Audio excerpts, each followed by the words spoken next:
Genetics problem 14 states, a mother has type B blood and her child has type A blood. What are the genotypes of the mother and her child? How do you know? Okay, we know that the mother has type B blood. We don't know what the other allele is. We know that the child has type A blood.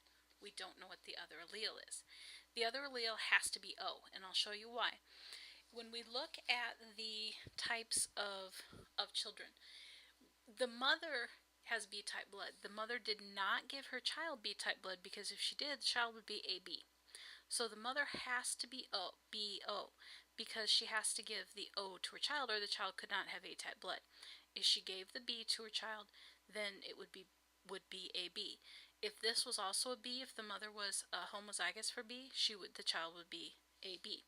The only way the child can be O, regardless of what the other parent is if the mother had an A in the O, and the child somehow got a B, but also had to get an O. Because when we look, then the child could be AO, or the child could be O, but the child could not be, this would be the child's other parent. Mom, this is mom up here. Mom has to be B. I'm sorry, I said that wrong. So this is the child's other parent. This is dad. This is mom. There we go. That's right. Because the child has to be AO, and the only way the child can be AO with a B-type parent is to get an O from that parent and get A from dad.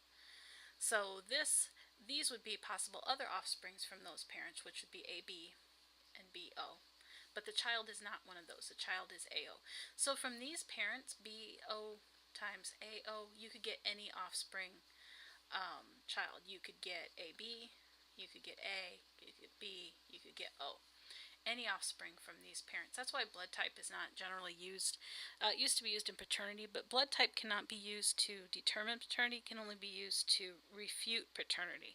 It can only be used to say it's wrong. So now DNA tests are used, because if one parent was B and one parent was A, you could get any of the 4 blood types. There would be no way of saying that a child did not belong to those parents. So with a mother with a type B blood, child with type O blood, they have to be heterozygous, or the genetics just don't work for that combination.